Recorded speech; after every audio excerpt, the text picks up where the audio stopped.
hacer las cosas bien. ¡Eh!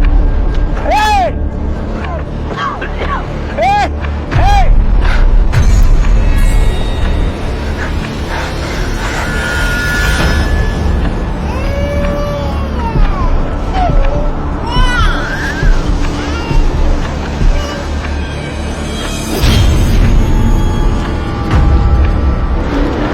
Permítame, patrón, ayudarle. Mire, no se apure, o sea, para sacar un dinerito, hombre. Pues para llevarle a mi vieja para la comida. Ah, tiene un bebé, mire. Ah, señora, qué hermosa bebé, mire cuántos meses tiene. Sí, muchas ¿Y gracias. cuánto tiene ya? Va a cumplir 3 meses. Ah, chiquita, casi recién nacida, Sí, mire. muchas gracias. ¿Cómo se llama? Gracias. Cualquier cosa. Gracias, gracias. Sí, que le duele. ¿Quiere que le limpie la camioneta? Oye, ya, cálmate. Pues sí, pero te ves muy sospechoso y nos van a descubrir. Ya.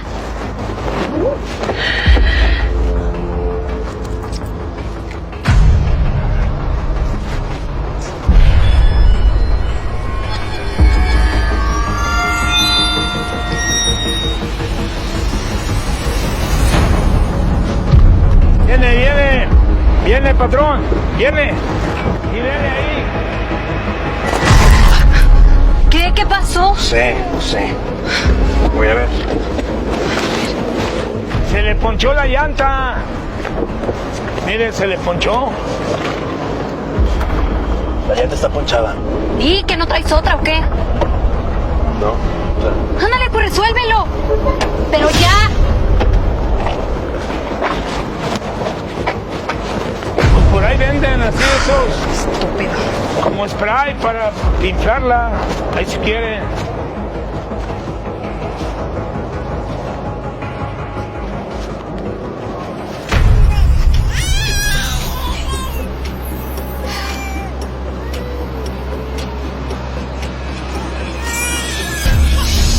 Oye, cállate, mocosa.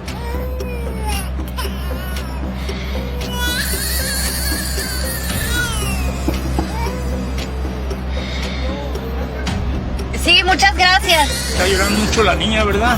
Sí. Yo quiero hacer por el calor. ¿Por qué no la saca poquito, un ratito? No, ahorita estamos bien. Gracias. No, ya váyase, por favor, gracias.